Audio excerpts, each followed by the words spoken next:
and welcome to Your Hometown Solutions. I'm your host, Jean Newell, and we'll be discussing everything real estate from foreclosures to Feng Shui. And in the studios with me today is Jonathan Lack, a real estate attorney, broker, and owner of Waterview Title. And also in the studios with me is our favorite senior mortgage consultant, Carolyn Wolf. And she's with Certified Mortgage Planners. Welcome, Jonathan and Carolyn. Thank you, Jean. Glad to be here. Well, we have a lot to discuss today on our half-hour show. We like to inform our audiences because there's so many things out there now with real estate that it's important information, and a lot of people are still using old information that they might have known from years ago, or they're not aware of what's going on.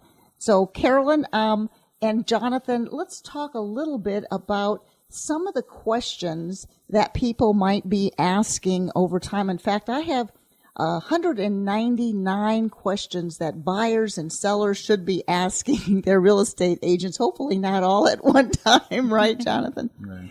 And some of the questions we're going to be talking about are, number one, how does owning compare to renting? That's one of the things we'll be discussing. How do I know how much I should budget for my mortgage payment? That's number two. And the third question is, should I purchase if I know I'm leaving the area soon? So that's some of the things that really affect us here on the Space Coast. And of course, if you're living in another part of the nation, we try to make our show generic enough that you will gain information no matter where you're living. But we are recording and our live shows here in the studios on the Space Coast.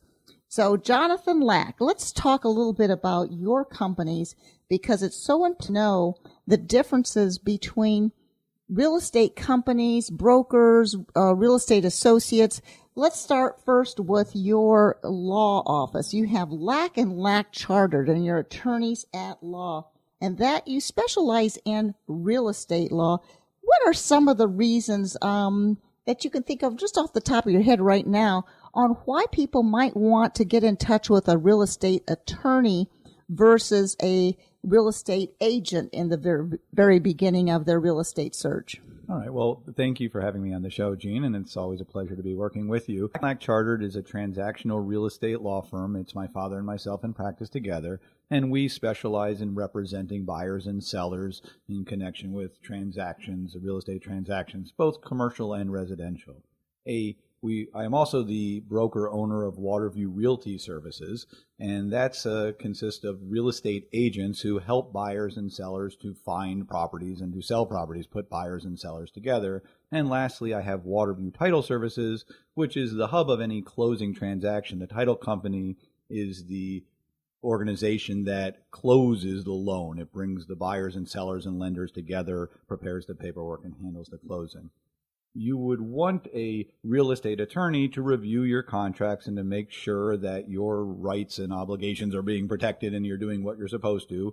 When buying a property or when selling it is typically the biggest transaction you're going to make, and you want to make sure that everything goes smoothly.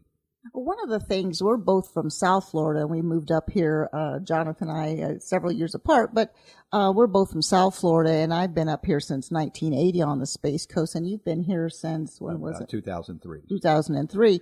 And so we really understand the market and what's going on, but one of the things that I remember when I first came here in the early 1980s is people would come to me, and I worked in a development called Suntree, which is kind of a mini version of a city, really, because it had everything there, houses and townhouses and so forth. But they would come to me and they'd say, do we need a lawyer to look at our contract? And we were always programmed to say, no, you don't need a lawyer because we have a title company, there's title searches, and you close with a title company in Florida as opposed to other states. But I'm retracting that now from my language because there's many people that, especially if they're coming from New York, New Jersey, some of those areas, that they're used to using a lawyer to write up the contracts or at least review them.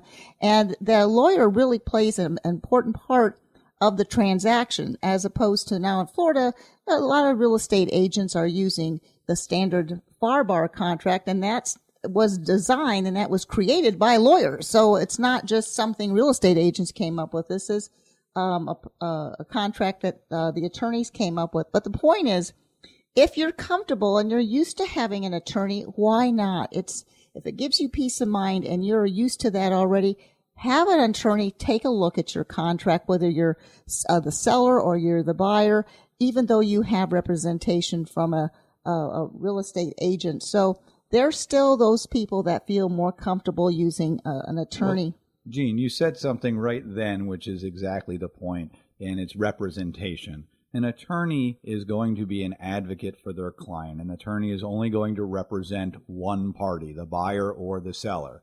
Now, as a transactional attorney, my goal is to make the transaction goes. If my buyer wants to buy the property, then I'm going to do everything I can to assist them with the purchase. If my seller wants to sell the property, I'm going to do everything I can to assist them with the sale. It is not my job to interfere or cause trouble or make the transaction more difficult. Quite the contrary, my goal is to make the transaction go smoothly. However, I will be representing the interest of the buyer or the seller.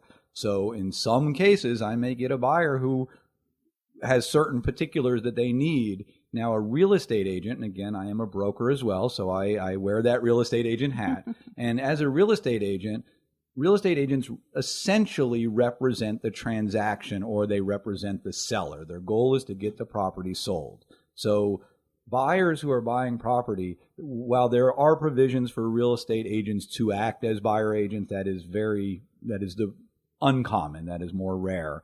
Typically, a real estate agent is representing either the transaction or the seller.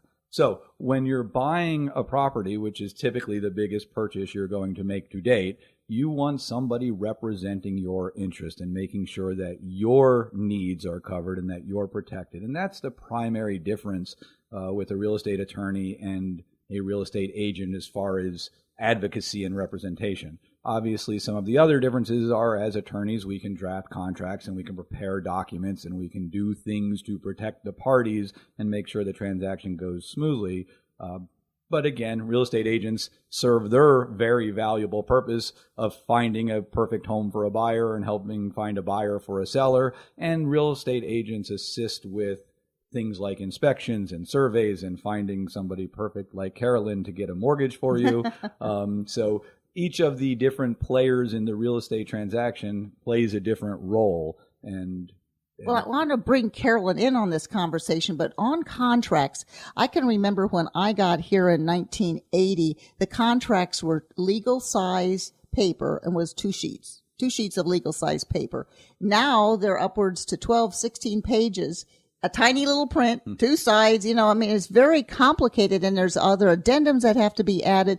And there's so many places in a contract that it's a fill in the blank. But if you don't fill it in properly, it makes everybody, especially Carolyn, because she's going to be one of the first people to receive that contract. You want to have all those documents and all those dates filled in properly, which I want to do a little plug for you, Jonathan Lack from Lack & Lack Chartered, as well as Waterview Realty. You actually teach the 3,500 licensed real estate agents in this area how to fill out a contract. It's that complicated. It's not just a template base. It's now up to a 3-hour course. Isn't that correct? It's actually now 4 hours. 4 hours. So we have 4 hours to fill out a document that is a fill in the space, because again, there's just so many things that people don't understand. It's a very important document that if you don't get it right, there's too many opportunities when you're technically what we used to call out of contract, which means that you really don't have an official contract anymore because someone didn't do something on a specific date that they were supposed to do, because there was nobody really guiding someone through the process. It has gotten to the point that it's so complicated now. There's really administrative assistants to help the real estate agents. That's one of the things that we have at Waterview Realty, is that you have people there helping move things along on a timely basis. If there's ever a question, we are able to walk in, knock on Jonathan's door and say, Jonathan, what do you think about this particular clause, or how do we address that? It's so nice to have law right there. We got the law. And the law won. Now, considering what we were just talking about on contracts, Carolyn Wolf, with certified mortgage planners. Before we go any further, you have a special number. We want to make sure we're legal with the government. You have to hand out or specifically state your NMLS number, not MLS like multiple listing service. This is NMLS, which stands for what, Carolyn? It stands for National Mortgage Licensing System. All right. So she can't speak without saying that license. Give us your license number. Thank you, Jean. Yeah, we just want to be compliant. My name's Carolyn Wolf, and I'm with Certified Mortgage Planners, and my license number, NMLS number, is 268538, and our office number is 1420061. There we go. They can also reach you by a website or email. Absolutely. We have a website. It's www.floridalendingpro.com, and our phone number is 321-795-9103. Oh, that's great. And before we forget, why don't Jonathan, give out your best contact information, and they can, whatever they need you for, whether it's lawyer, title company, or a broker. Thank you. The best way to reach me is typically through the law office, Lack & Lack Chartered, and the phone number there is area code 321-953-5115. We're also on the web at www.lacklaw.com. That's LACKLAW.com. And I can be reached by email at johnlack@lacklaw.com, which is spelled JONLACK at LACKLAW.com. We have to come up with, we're working on a slogan for you. Like, if you lack knowledge in real estate, call Jonathan, because it's Jonathan Lack. So it's a little play on words. So LACK right here. We're going to come up with some great slogan.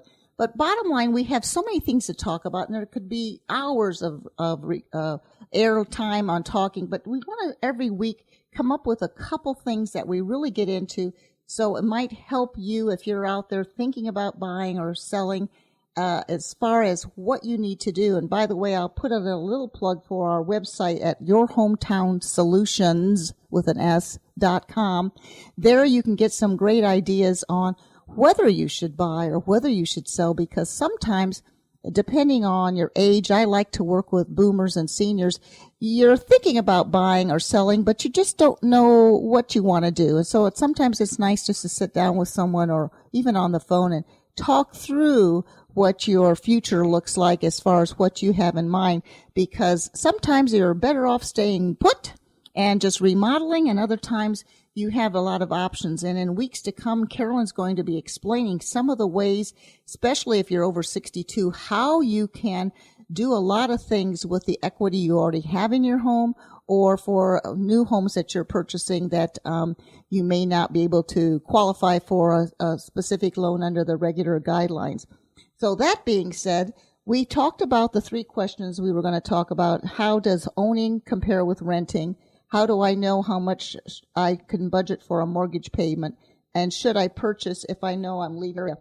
Let's touch a little bit on that. We have a couple samples we were working on the other night, Carolyn and I. Let's talk about give an example of a home, if it was to, how much it's worth, if you were going to sell it, and then if you were going to rent it, and the variations on that theme.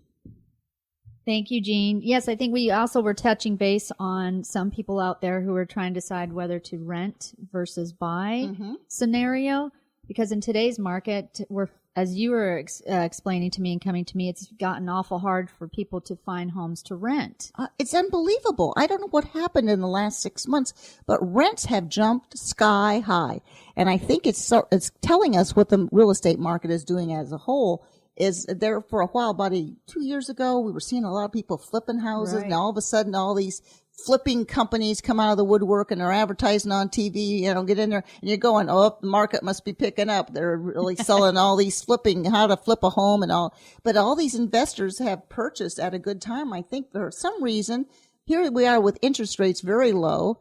Right. And yet the rentals are sky high now. Exactly. I was looking for something for a friend of mine the other day, and what was renting for $850 just about 9 months ago is now $1,250. I'm going, what happened? Right. Did we run out of rentals? So go ahead and explain the rental versus a buy.